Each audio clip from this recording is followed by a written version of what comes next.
Hello, and welcome everyone to today's webinar on Best Practices for Amazon Web Services Redshift. Today's session will focus on reporting and advanced analytics. I'm Greg Kerala, Business Development Manager at Amazon Web Services. Joining me today is Adam Savitsky from Yahoo and Scott Hoover from Looker, who will be participating in today's call to review their case studies. As a quick background, today's session is intended for more advanced users of Amazon Redshift. If you're new to the platform, we did record a Getting Started webinar series back in June that you can link to from YouTube, or you can go to YouTube and search for Getting Started with Amazon Redshift for the date back in June. Also this week, we've been going through a three-part series in terms of best practices. On Tuesday, we talked about optimizing Redshift performance.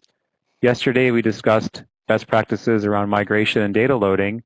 And today, we'll be covering reporting and advanced analytics, and importantly, going through a few use cases of how customers are actually using Redshift today. All three webinars will be posted to YouTube, and from today's webinar, you will receive an email once the recording has been made available. Throughout today's webinar, you'll be able to ask questions through the Q&A window.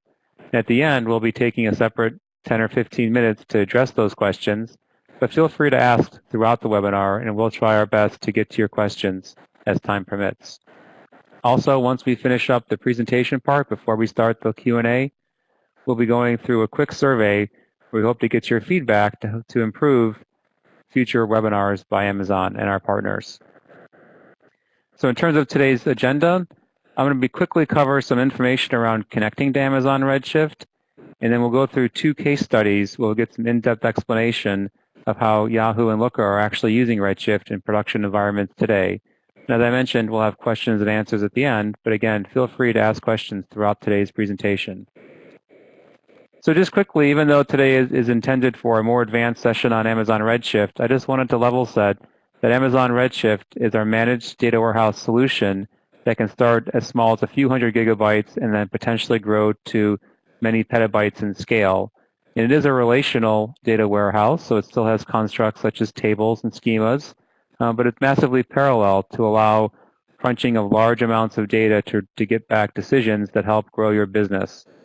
Also, it's a fully managed platform, meaning that common tasks such as backup, recovery, patching are all provided as part of the service. And we provide two different platforms, one for solid-state drives and one for magnetic drives based on the price, performance, and computational activities that you're doing as part of your analytics. And of course, one of the groundbreaking features of Redshift is the revolutionary pricing that we bring. So, of course, you only pay for what you use. You can grow on demand, and your price could be as low as $1,000 per terabyte per year. So we'll broadly talk about three use cases where we see Redshift used in production environments. The first is augmentations or replacements of traditional data warehouses. So these are companies that have existing on-premise data warehouses that look to migrate to Redshift, either to completely replace an on-premise system or to augment an on-premise system for new workloads, such as Internet of Things or logging type analytics. Their current setup might not allow for those type of activities. The second is companies with big data. So this is, of course, a lot of our customers that want to, leverage the power of a managed data warehouse platform to take into account log analytics or Internet of Things type applications. And the third are software as a service companies that are looking to add analytics to their particular application. And again, more details can be found on aws.amazon.com/redshift, and look for our customer case studies that highlight these three broad categories. So for connecting to Amazon Redshift, I just wanted to briefly talk about, to finish off our series from the week. So remember, Tuesday was optimizing performance. Wednesday was being able to efficiently load data, and today is focused on reporting and analytics. So from a Redshift perspective, Redshift exposes itself as a Postgres compliant database, meaning that any BI or analytic tool that can talk to a Postgres database can talk to Redshift, and it is fully ANSI SQL compliant. Now, to help with performance, we did release custom ODBC and JDBC drivers that can be downloaded from the Redshift console. We are seeing anywhere up to 35% higher performance versus open source drivers with some optimizations we've put into our drivers. Of course, we will continue to support the open source Postgres drivers as well, to provide that level of assurance for any kind of customers that are looking to use for the Postgres drivers. But generally, we find better performance by looking at our custom ODBC and JDBC drivers that you can download from the console itself. So that might sound fairly simple from a reporting perspective, but we wanted to provide a little bit of insight in terms of the breadth and depth of partners that I can actually work with Redshift. So here you can see a broad range of consulting partners that help you with implementations of your Redshift projects, as well as third-party tools for extract, transform, and load and business intelligence that natively work and have been optimized for the Redshift environment. So having gone over that quick overview of some of the basics of Redshift and the ability to connect through ODBC or JDBC tools that know Postgres databases, we then wanted to go through a couple of use cases to actually understand how advanced analytics are implemented and provide that insight to ask questions to as well. So I'd like to turn it over to Adam from Yahoo to go through how Yahoo is leveraging this platform for their cohort analysis. Adam, the floor is yours. My name is Adam Savitsky, and I'm here to talk to you today about how we're using Redshift for analytics at Yahoo. So I am a member of the Yahoo growth team. We have 6 different products that we're currently supporting. We're planning on adding more. I think Yahoo Mail, Yahoo Flickr, Yahoo Fantasy Sports, Yahoo Homepage. Those are all different mobile products that we're currently supporting. So in the past, I worked at a startup called MessageMe, where we used Redshift for our analytics, and that was sort of my introduction to it there. And then before that, I worked at a company called Foreo, where I was working on modeling and simulations and stuff like that. So what exactly do we do here, and how do we end up using Redshift at Yahoo? So the state of analytics when I first joined Yahoo was we have a truly enormous Hadoop cluster. I can't tell you how many nodes it is, but all of the data from all Yahoo properties, web and mobile, all get logged to a Hadoop cluster. Yahoo's been a big supporter of Hadoop for a long time, and that's something that we wanted to continue investing in. But at the same time, we didn't have any really great solutions for doing deep dive sort of ad hoc analysis. We had a lot of data, but we didn't have a great way to use it. Sort of the state of the art was really just to run Hive queries. And it would take you maybe 10 or 15 tries to formulate your query properly, and each time you had to run it. And Hadoop is good for large data sizes, but it wasn't the fastest solution, at least not with Hive. So we decided that we were going to take the initiative to build a fast, real-time analytics and reporting solution for a small subset of the data, which is still quite large, but out of the total data, mobile data at Yahoo is smaller than, significantly smaller than the whole. So what sorts of things do we care about? Well, we want product teams to be able to understand how people are using their apps. What sort of engagement metrics are we driving? Sort of how and which user demographics are using the different products. We wanted to do things like run experiments, A/B tests on different features, as well as funnel analysis. For example, new user experience is generally where people want to look at funnels of how people are flowing through the steps of a new user. And then we wanted to do some more advanced kind of stuff where we can model customer lifetime value and revenue. So for our more established products that do have revenue, we want to be able to run ad campaigns at an effective cost per install, and understanding and being able to predict how much revenue a user will produce over time allows you to do that in an ROI positive way. And then finally, the case that I wanted to go over today was cohort analysis and user retention analysis. So being able to understand out of a given set of users, how do they use the product, how do they behave different from other cohorts of users, and how long do they stick around. So at a high level, we have an SDK that we install in our mobile apps, which sends event data from mobile apps to Hadoop. We then extract them from Hadoop, stick them in Amazon S3, and then pipe them into Redshift using an ETL tool called Airflow. And Airflow it's an open source tool. It's developed at Airbnb. And then finally, the last piece in the puzzle is we use Looker to then query the data. So on an average day, we process on the order of 1 billion events from about 25 million devices. And then we have key value pairs, so parameters that come along with the events are roughly double the amount of events. We're currently running 21 of the DC1 8x large nodes.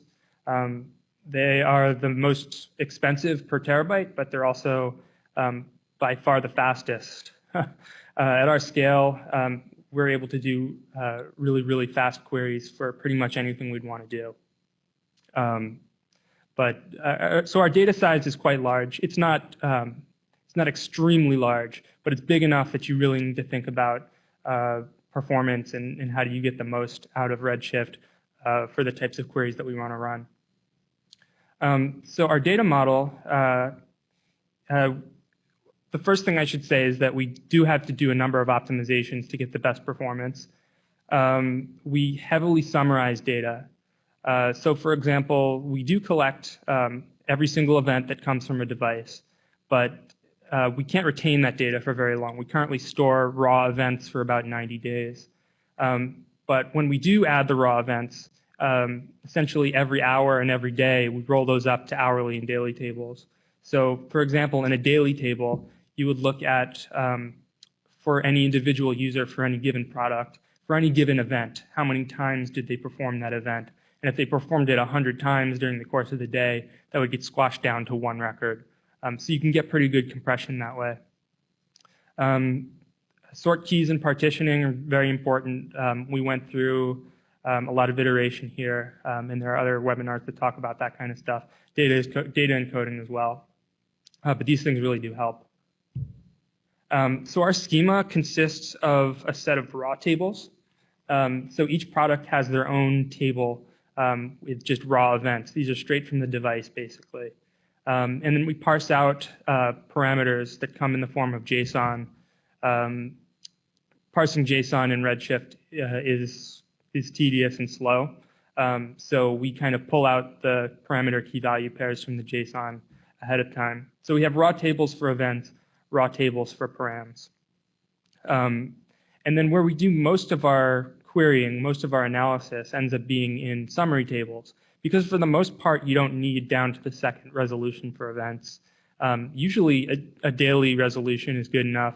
There are some situations in which we would want hourly resolution. But I talked a little bit about how we do those roll-ups. We also import revenue data on a daily basis and telemetry data, which is essentially monitoring performance. Then on top of that, we have a number of what we call derived tables, which we use our ETL tool to build based on raw data or summarized data. So for example, out of the daily event table, we build an install table. And that just keeps a record of the first time we saw every device. User retention, I'll get into that in a little bit. These are all just different tables that support different kinds of analysis. It ends up being a lot faster to do this as part of your ETL rather than building these tables on the fly, especially for the kind of volume that we're working with. So I wanted to talk a little bit about user retention analysis. So I wanted to start with a couple definitions in case you're either unfamiliar with this or maybe use different definitions. We define a cohort as a group of product users that share one or more attribute. It's usually time-based. So we go by an install date, essentially. So if somebody installed on Monday and they had an Android device, that would be one cohort. You could split it out into multiple dimensions. I think we have probably 12 different dimensions, so you can get down as granular as zip code if you want to. If for whatever reason you wanted to look at zip code level data, you could do that. And then retention is given a cohort that installs on any particular day, how many of them continue to use the product over time. So if 100 users in the Android cohort installed on Monday, and 7 days later, 50% of those users were still using it, you'd say the 7-day retention is 50%. So why study user retention? Basically, it's a really good measure of the quality of your product or how sticky it is. If users are sticking around over a long period of time, then that's a pretty good indicator that you've built something engaging. You'll see a lot of times you'll have really, really low user retention, and we want product teams to try and understand why that's happening so that they can build a product that best suits the user. And then the other thing is, for more established products that are already generating revenue, I mentioned this earlier, but we want to be able to understand what the lifetime value of a customer is. And user retention is a big piece of that. If the average user is retained for a week and you earn $1 per user per day, then you're going to earn essentially $7 per user over the lifetime of the user. So you could spend up to $7 to acquire that user. So here are two different examples of retention curves, as we would call them. The x-axis represents time, and the y-axis represents the percentage of users that are retained. The yellow curve is what you want. You're never going to get 100% retention, but if you can see that curve kind of level off, then you have found the core users who are going to use your app for a long, long time. Whereas the blue curve eventually goes to 0. So every single user that you acquire, they eventually disappear, stop using your product. Over time, what happens is those users add up. And if you're able to get asymptotic retention, then every cohort of users that's acquired, they add to your total user count. If you don't have that, then you're constantly churning users out, and it's really hard to build up a large network of users using your products. That's more important for some products than others, like social networking, for example, which is heavily dependent on network effects. You want to keep high retention, and companies like Facebook have very, very high retention. It's one of the things they focus on. So this is the kind of analysis that we wanted to be able to provide here, so that Yahoo's mobile products can kind of leverage these strategies. So how do we actually calculate user retention? Well, basically what we do is for every combination of cohort dimensions that we see, for every day, we calculate how many users belong to that cohort, and then for each day, how many users from that cohort were active. So this is an example showing like a simplistic example with one dimension just for operating system, Android and iOS. And these are users who installed Yahoo Mail on Monday. So given that they installed on Monday, for any event date that's also Monday, your active user count will be the same as the cohort size, which for Android was 100. One day later, we saw 83 different devices from that cohort. So effectively, you could say the one-day retention for Android was 83%. And then you can do the same thing for iOS as well. And then that's effectively how it all works. We have some SQL that lives inside Looker that does these calculations, these aggregations for active users and cohort size.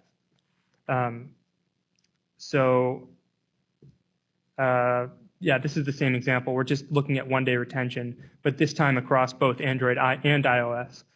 So what you would effectively do is you would find all of the rows that correspond to one-day retention, which are these two. And then we would sum up the cohort size for both of those cohorts and sum up the active user count. And we effectively get 145 out of 175, which is 83% one-day retention across operating systems. So you can see how this could extend, so you can kind of build these cohorts dynamically. We wanted it to be really flexible, so you could include one cohort. Like if I wanted to look at, if let's say we have another dimension country, like I could look at one country, I could look at two countries, I could look at all countries. It doesn't matter. So how do we get there? So basically for every day, we go and figure out whether or not a device was active. So the first column here is device ID. And this is a simplistic example with 2 devices and 2 dates. But you can, a 1 represents activity, a 0 represents no activity.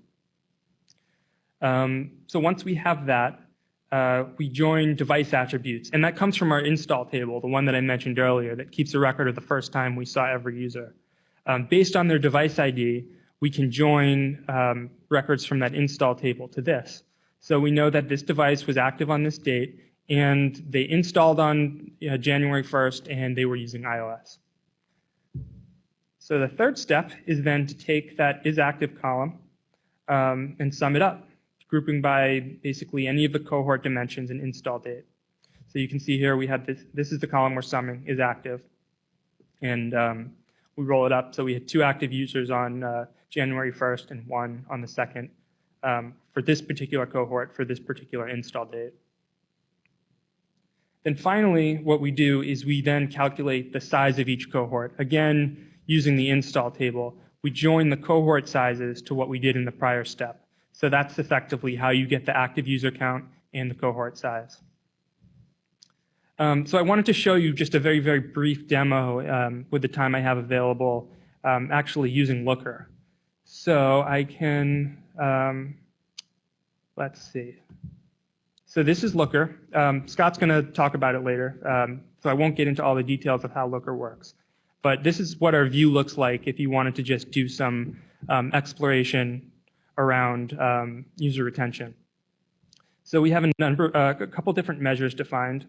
We have an active users count, a cohort size, and a percentage retention.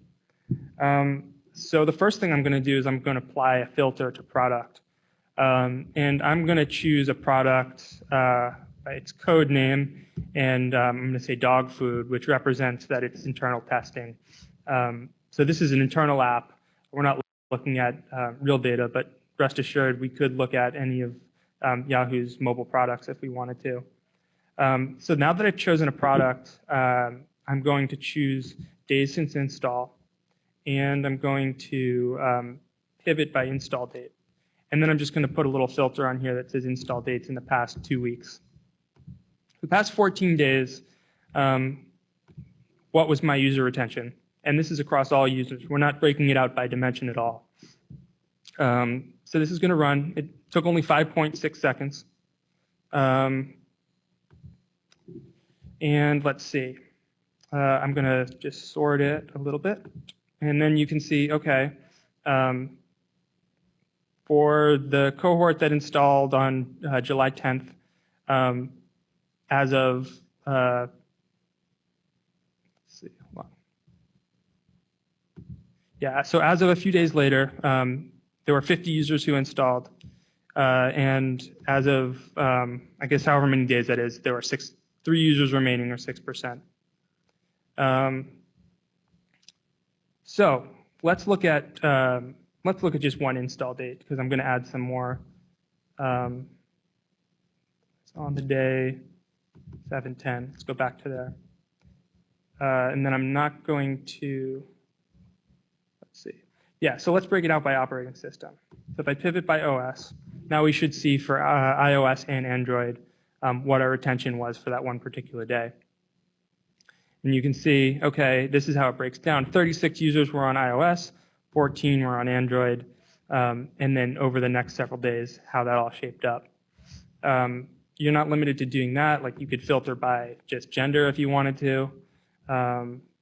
We can look at pretty much anything, like device type, device OS version, device make, model.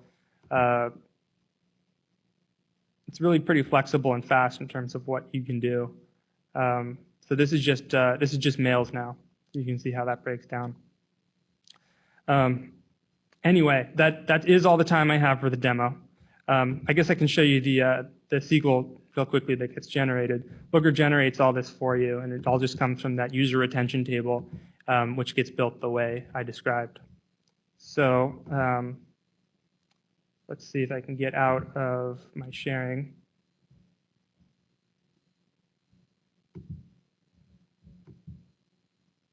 And then I have one more slide.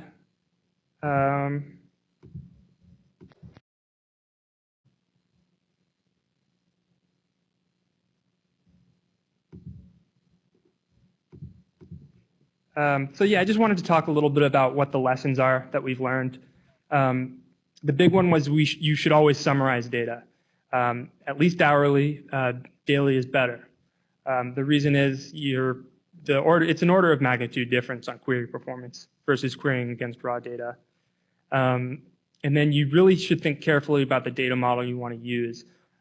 choose the right sort keys, build the right derived tables based on the kinds of analysis that you want to build, because that's really going to help you. Invest in a good tool for ETL. Like I mentioned, we used Airflow. We're pretty happy with it. For anything that touches Hadoop, we use Uzi.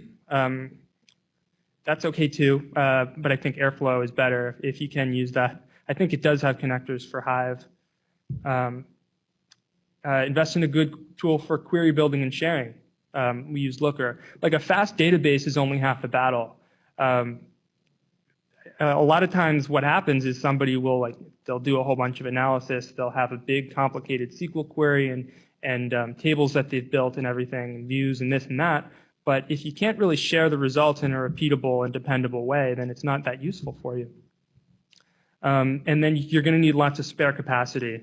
If you're doing any kind of non-trivial ETL, it uses up disk space when it's running. The disk space is eventually freed, but you don't want to run out while you're doing your ETL.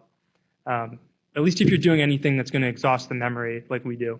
Like building that table of for every user, are they active on any given day? That takes a lot of memory, and it ends up spilling to disk, which is fine. We're doing it as part of ETL so that users don't have to experience it, but you do need spare capacity. And get reserved nodes if you can. Save a lot of money that way.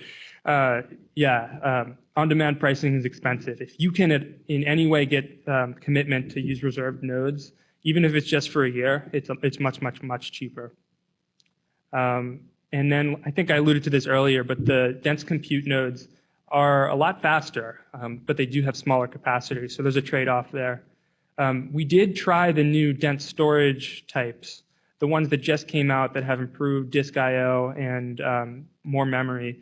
They were okay, but we did notice performance impacts. Our ETL took longer, and some of our queries took longer too. Mostly it was a problem with the ETL. I think it just didn't quite have enough memory for what we were doing. And that's it. With that, I'm going to pass it to Scott Hoover from Looker, and he's going to talk about Looker and Redshift. Thanks, Adam. Good morning, everyone. My name is Scott Hoover. I'm a data scientist here at Looker, and I'm going to talk a little bit about how we're actually using Redshift internally, and then just provide a couple of use cases about how some of our customers are using Redshift. And I'm actually going to focus on a couple of atypical use cases, which I think are particularly interesting. First, just a brief introduction. We use Redshift internally to power our own implementation of Looker, and it serves basically every department with business intelligence and data for subsequent analytics. Everyone from marketing to product to customer success to finance, everyone is in Looker, kind of self-serving their own BI, and all of this is driven by a Redshift cluster. We actually use dense compute, and we have a 4-node cluster at present. About myself, I've worked at Looker for just over 2 years. I've done quite a lot of things, from sales engineering to professional services and implementation to data engineering, and I'm currently heading up internal analytics efforts. I kind of went over my agenda. Really, I just want to give a case study into how we're using Redshift at Looker, and then just a couple of case studies on our two customers. So our decision to go with Redshift was really kind of driven by two major use cases. The first was the requirement of doing fast analysis against an increasingly large usage, like app usage event data set. Before our migration to Redshift, we were doing analysis against our event data on a small MySQL database, and we were really beginning to sort of tax the analytical capabilities of this database. Redshift was sort of the obvious choice when it came to performance. The second was to really centralize multiple data sources into a single data warehouse, and while there are many data warehouse options, the requirement for speed and also the cost consideration kind of made Redshift a no-brainer for us. I want to just talk briefly about some of the metrics that we care most about as a SaaS company. There are really kind of three overarching aspects of the metrics that we look at regularly. The first of which is customer health. This is absolutely essential to us. We have a huge number of metrics that go into assessing customer health, and I've just provided kind of a handful of them. Generally, we kind of look at things like, what does month over month or week over week percent change in usage look like, both at the user level and the client level. Are our clients adding or removing users? What does user engagement look like? So, at a given customer, is it dominated by developers, people who, build out a data model and kind of, write LookML, also build dashboards and sort of build queries? Is it dominated by people who just explore data? So kind of analysts and inquisitive business users who go in and poke around and just do data exploration? Are there a lot of consumers there? People who really don't build their own queries, but consume a lot of dashboards, get scheduled reports, and kind of jump into Looker? Or are we talking about like occasional consumers, people who kind of come in and view a dashboard and then, cut out? Lastly, we look at the maintenance of the model, of the data model. So are people contributing in a kind of a deep way? Like, are they writing a lot of LookML? Are they sort of minor changes to their model? And what is the blend of contributors of the data model? That is everyone at the company, both a developer and a consumer, or does it skew the other direction? That is, it's really the model is maintained by one or two people, and everyone else is sort of a business user. On the product usage front, we'd like to understand, which features are used and which are not used. As we introduce new features, we like to get a feel of, what's important to people, what's not important to people, and how we can improve upon these things. We have a pretty aggressive release cycle, so we come up with a new release every 4 weeks. And it's important for us to understand which releases and which features, cause friction. Did we change the way that persistent derived tables are managed within Looker, yielding, some pain points for developers? This is something that's really important for us to understand. GitHub usage and feature tracking. So we get a lot of feedback from customers and a lot of feedback from our customer success team, and it's important for us to monitor all of this information. And then lastly, reporting for sales and marketing. So these are your sort of bread and butter metrics for the business. What does usage look like in trial? And can I reasonably predict that a prospect is interested in actually, going with Looker? Across all teams, what does performance look like relative to some quota? So are we meeting sales targets, meetings targets? Do we have a sufficient number of leads? This sort of thing. What do things look like on the lead or prospect fit kind of realm? That is, as we see users come in at the top of the funnel, what sort of behavior are we seeing from people, and what sort of customer fit can we kind of glean from our data? We do some interesting stuff with campaign attribution. We have 3 ways of actually analyzing the impact of our marketing campaigns on our prospects becoming customers. And then lastly, some sort of standard SaaS metrics: MRR, CMRR, churn, revenue at risk, that sort of thing. I wanted to talk briefly about our data pipeline. The left-hand side sort of shows us all of the data sources. Actually, this is not an exhaustive list, but these are really the essentials. The list of data sources and how they all flow up into Redshift.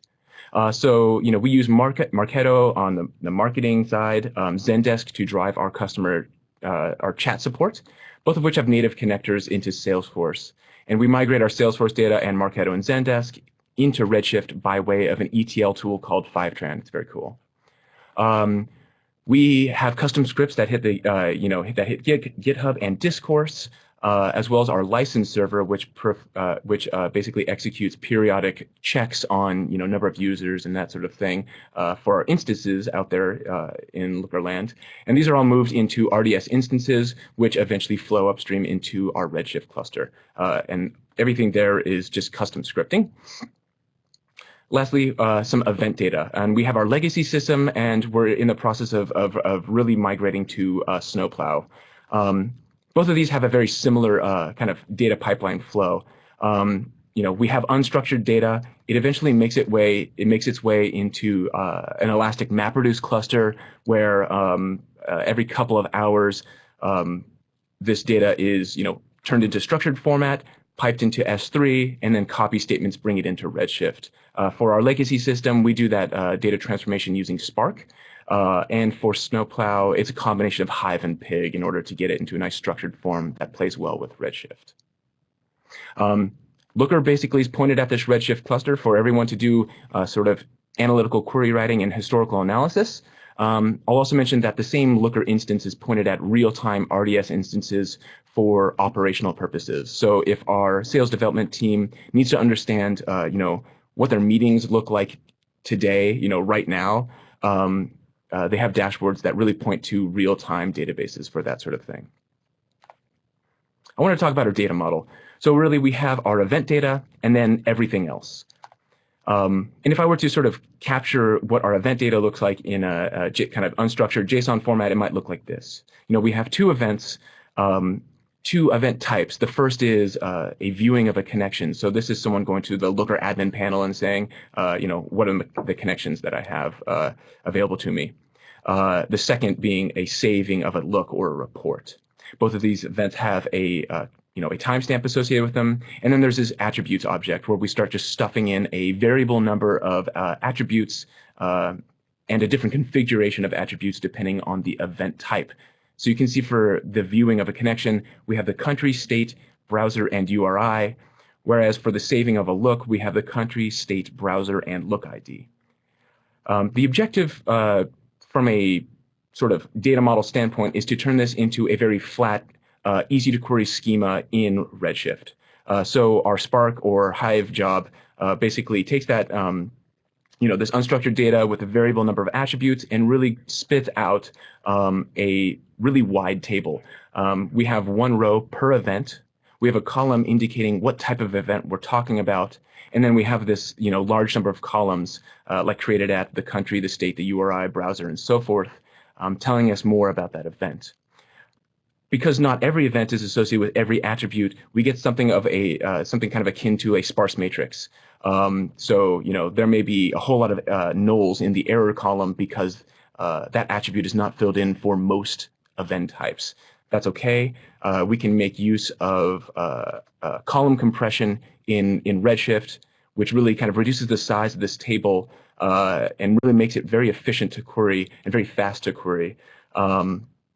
On the performance note, I'll also mention that we make use of interleave sort keys on this table, which is a relatively new feature that AWS introduced. This is very useful when you have a sufficiently large table, something like 100 million rows or larger, and you frequently filter on multiple columns, sometimes in different scenarios, sometimes at the same time. So for our event data, we're always looking at the past 7 days, the past 30 days. We're typically using a time filter. But we may also want to do filtering on the event type. We don't want to just take a look at everything. We want to see saved looks over time. This is a really good candidate for interleaved sort keys. Adam mentioned this, but it's definitely important to, particularly when you're working with rather large data in a Redshift cluster, to optimize on the sort key front, which is absolutely essential. And then provided that you have joins in the mix, being very, conscious about the distribution keys that you go with, or choosing an even distribution style. All right, so that's our event schema. In Looker, 25 lines approximately of lookml provides the user this kind of experience where they can view everything from event or session analysis and map that to information about the instance, about the license, about the customer, and everything in Salesforce. We get this really broad view of how our customers are using Looker. Then there's everything else. And so this really is basically Salesforce with a little bit of license information and GitHub information in the mix. This table really is a pictorial representation of a series of kind of complex transformations, which we've actually decided to omit from the ETL process and actually bring into Looker. So we have this notion of persistent derived tables, which allows us to write any sort of arbitrary SQL transformation and even sort of nest these or cascade these transformations. Because our Salesforce data is sort of always evolving, it's important to be able to tinker and actually have multiple people be able to tinker with this transformation process with minimal kind of friction, if you will. So the end result of our series of transformation is this really large map table, if you will. So the first 5 columns really tell us sort of company-wide attributes. So we can come up with, using some clever regular expression work, we have this unique identifier for a company, a potential buying entity. We can map that to a Salesforce account, opportunity, trial, license ID. And then we have some columns to the right that sort of increase the cardinality of this table. So for any given company, there may be multiple leads associated with that company, and each lead may have seen many different campaigns. And so the cardinality of this table is really every lead and campaign touch or campaign membership combination across all companies.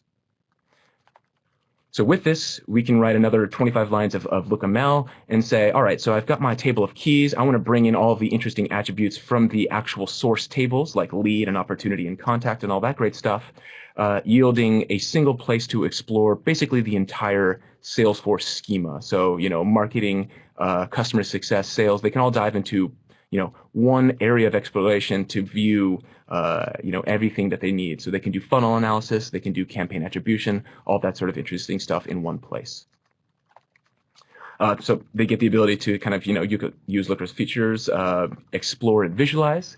On the left, we can see, you can easily visualize distributions. On the right-hand side, you can see, you can kind of view web traffic flow. So where people go from a starting page, kind of where they end.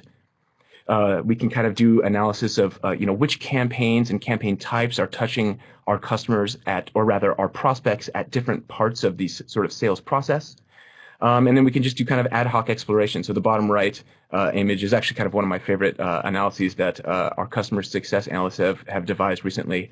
And it's really a Salesforce data validator. It's really interesting. So if there are ever any sort of anachronistic events in a particular Salesforce object or an account, this checks for sort of common errors and missing data. So something that's really important to us is actually maintaining cleanliness of our human input data. I wanted to talk about a sort of more advanced topic and how we use Redshift to actually kind of drive some of our lead scoring efforts. So this is kind of a new endeavor for us.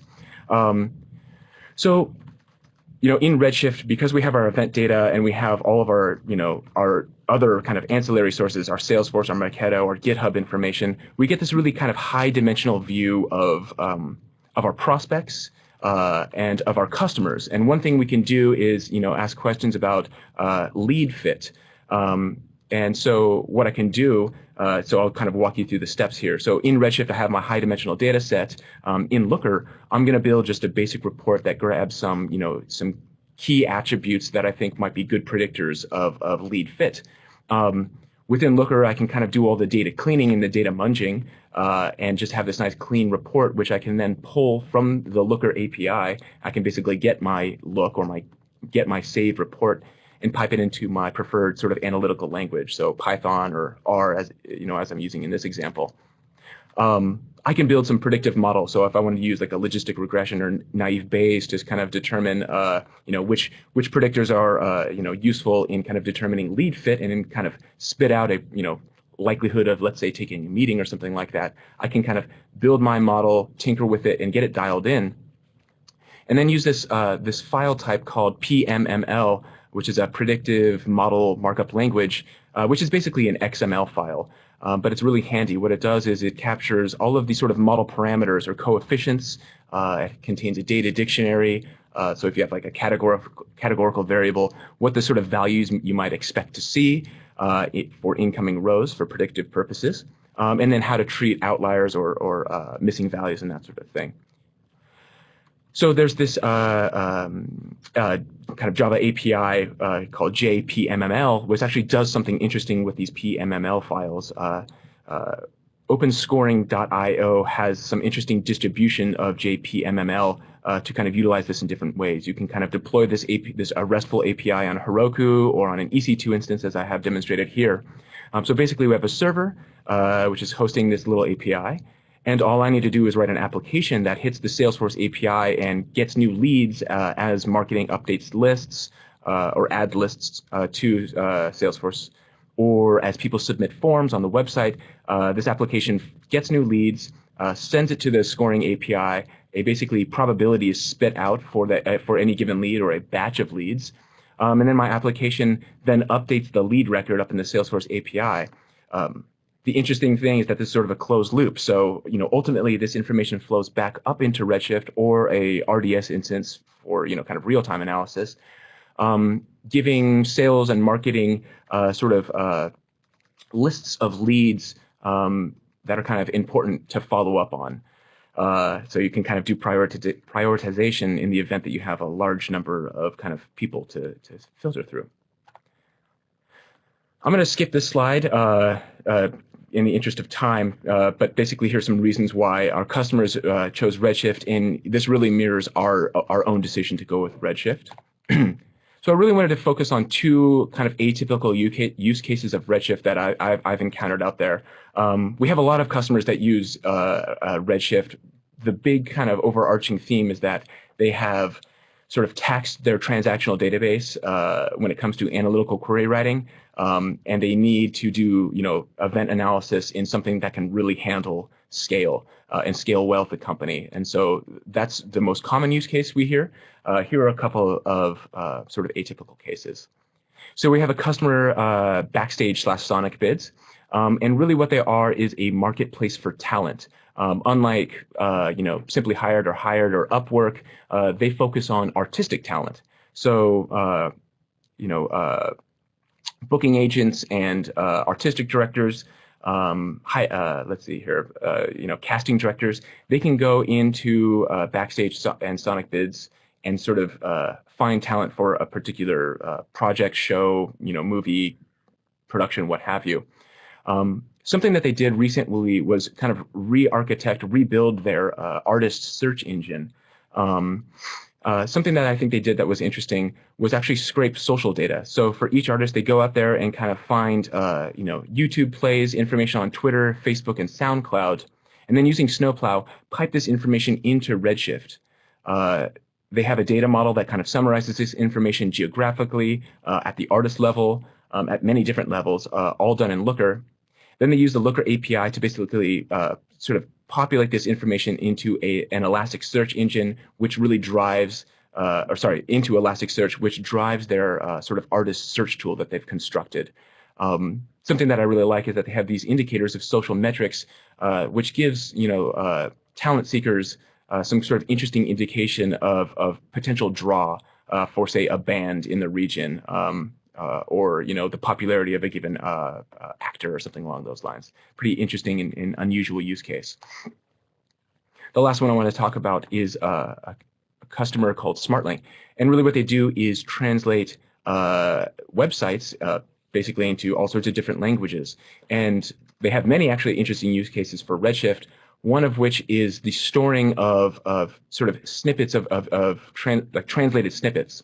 So, for instance, if historically they had a request for "the car is red" in Turkish, this is information that they store in a database, and they have a sort of fuzzy matching algorithm. I think it also makes use of naive Bayes, so that when a similar request comes in, so something for like "the car is blue" in Turkish, they can use this fuzzy matching and kind of reasonably determine that the translation for "the car is blue" is syntactically valid. It's similar to something that they've seen before, and they can use this to speed up the velocity of their translations, as well as sort of kind of rank translator accuracy, which I think is really interesting. That's about it for my time. I'll mention that we have a large number of interesting use cases of our customers using Looker on top of Redshift at our website. So I encourage you to kind of visit www.looker.com to learn more. And with that, I will pass it back to Greg. Great. Thanks, Scott. Hopefully everyone on the call today was able to get some value by listening to these two great use cases. And I wanted to provide a few minutes to get your feedback on how satisfied you are with today's webinar. So in the meantime, while we're asking you to fill out a few short questions about your satisfaction with today, if you could also queue up some more questions, then once we finish the survey, we'll ask Adam and Scott to come back on the line to address your questions over the line.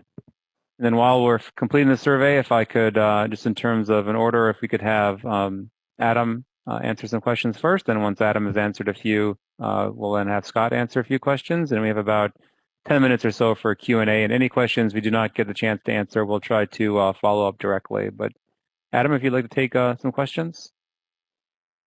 I've got one question here from Russia Madden. He's wondering, what are the use cases for persistent derived tables? Performance-wise, this could be expensive as far as users processing large queries. Yeah, so that's a good point. Generally, we use persistent derived tables in any situation where we have some sort of, the table you're querying against isn't just a table that you have in Redshift. It's effectively a view that you want to materialize. Redshift doesn't have materialized views, but it's a handy little feature from Looker that allows you to effectively materialize a view. Now, you would really only do this if you have some sort of view that you need to run a query against, but that view is expensive enough to build that you wouldn't want to run it every time somebody wants to look at that view. So effectively, you're materializing that view. Now, if it's really slow, that's the kind of thing that you would want to take and you would want to put it in your ETL process. But for simple things, like stuff that maybe takes 5 minutes to run, and then after that you can cache the table, that's a good use case for a persistent derived table. One other problem we noticed with persistent derived tables is the way they're generated is they use create table as. And that's all well and good, but when you do that, you don't actually preserve any of, well, you don't get any column encoding at all. So effectively, your data compression on those derived tables is pretty small. And since they are materialized to the database, they take up space. So if you have a really, really, really big derived table, persistent derived tables are probably not your best bet either. But they do make sense in some situations. Hope that answers your question. Let's see. I have a question from Garish Sharma. How does one go about designing the data model schema for a database? Well, you have to kind of understand what the inputs are. Like, we knew that we were going to be getting events from mobile devices, and mobile devices only. Now, we have Hive tables that are already pretty much structured to accept that formatted data. So the first step in taking like raw data and importing it was pretty simple. We maintained most of that schema. From there, we had to work with product teams to try and understand the type of analytics that they wanted to run. And once you understand what kind of questions people want to ask, you then think about, okay, how can we design the data to facilitate that? And that sort of led to a process of identifying what derived tables can we build, what summary tables do we need to build, that sort of thing. So that's part of it. And then the other part is really just the fundamentals around selecting good sort keys, thinking about the types of queries that people are going to run frequently, and then designing sort keys around that. So I mean, to give you an example, for us, for pretty much all of our tables, our first sort key is product. The rationale behind that is, well, if somebody's going to come look at events, they're not really ever going to care about looking at more than one product. Like, they want to know how many DAUs were on Yahoo Mail yesterday. So the first thing they're going to do is they're going to filter by product. So by choosing product as the sort key, you effectively filter out most of the other records. The second sort key we chose was event date, because most of the time, people are going to be looking at one product, and then for that product, they're going to be looking at a specific date range. So the last week, the last 30 days, the last 60 days. So that helps us filter it out again. And then with each sort key, you get diminishing returns. Now, that's true for traditional sort keys. Interleaved sort keys are a different ballgame. And I'll leave that to you to explore. We haven't used them because I think our sort key system works pretty well, actually. But yeah, that's kind of how we thought about it anyway. Let's see, I have a question from Lorgio Jimenez. I hope I'm pronouncing that right. For ETL steps, are you creating custom workflows or using something like the AWS data pipeline? We are creating custom workflows. We're using a tool called Airflow. It was developed at Airbnb. It's open source. The guys who built it used to work at Facebook before that, where they used a tool called Data Swarm, and which is supposedly pretty good. And Airflow is modeled after Data Swarm. It allows you to define directed acyclic graphs in Python for your different steps. And they support all kinds of stuff. They have obviously a Postgres connector, which we use to talk to Redshift. They have Hive connectors, Pig connectors. They have Python operators, so you can run steps in your ETL process that run entirely in Python, which we do. We have a model that runs a regression model that runs in Python using NumPy. So it kind of lets us tie everything together. AWS data pipeline is pretty good, but my basic understanding of it, and I'm not an expert, is that it doesn't give you too much flexibility in terms of data sources and things it can talk to. But for your use case, it might actually be good. Anything within the AWS ecosystem tends to mesh pretty nicely together. So if everything that you want to do is in AWS, you have data in Dynamo, if you have data in RDS, then AWS data pipeline might be a pretty good fit. Pitt Fagan is asking, how does Yahoo handle geographic queries? I believe Redshift does not currently have geographic capabilities. Yeah, that's true. It doesn't, as far as I know. We don't actually store latitude and longitude. We don't have the data, nor are we permitted to store it for privacy reasons. Typically, we don't, in our use cases, we don't really care either. We do tend to query pretty often by country, sometimes by state, or very rarely even city. We can go down as far as zip code, but as far as I know, most people aren't using it. The way we actually get the state, city, country, zip, etc., that comes from the IP address, and that happens as part of batch processing in Hadoop. So we don't have to deal with that. We just get the values. But in terms of latitude and longitude queries and distance calculations and radiuses, we don't deal with that at all. And I don't have a good answer for how you would go about doing it. I have done stuff like this before using Postgres without using PostGIS or anything like that. And effectively, you're writing pretty complicated where clauses, and it's not optimal. I guess that's what you'd have to do with Redshift. All right, I think those are all the questions that were assigned for me. Feel free to ask any more if you have any burning questions. Maybe I'll turn it over to Scott to answer any questions that came in for him. Great, and we have about just a few minutes for Scott to answer. All right. I saw one question about migrating NoSQL, data stored in NoSQL or something like Mongo, and getting into Redshift in an efficient manner. And the question was actually already answered, but I am familiar with a tool that actually specializes in Mongo to Redshift, and it's called Illuma, and it's actually quite good at that particular data flow. Let's see here. I got a question, which is, how do you use Snowplow there? It's partly open source except for the parsing and processing part. It is in fact open source, and the Snowplow repo has step-by-step instructions for implementing it.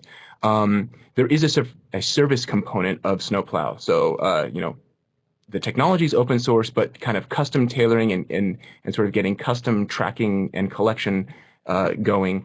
You can figure it out yourself, or you can rely on the Snowplow team to assist with that. So that's one approach to kind of fully implementing Snowplow. There was a question, does Looker provide out-of-the-box time series measures like quarter-to-date and year-to-date or a year ago? The answer is kind of not really. There's no button that you press, but rather Looker makes use of natural language filtering. So if in a query saying like, count of events, we can actually apply a date filter, which Adam used in his demo. And besides the drop-down where you choose a calendar, you can actually just type natural language that says, this year, which will give you a year-to-date. Or you can say like last year, which will give you all of 2014, that sort of thing. So it's quite flexible. And I think maybe, well, we're over time. So I think that's probably it for me. Greg? Thanks, Scott. We have time to just assemble a few more questions if people want to put them in the window, and we'll definitely capture your questions and then try to respond as time permits as well. So again, thanks everyone for attending today's webinar. We definitely appreciate your feedback, and thanks to our speakers Adam and Scott for their time today as well.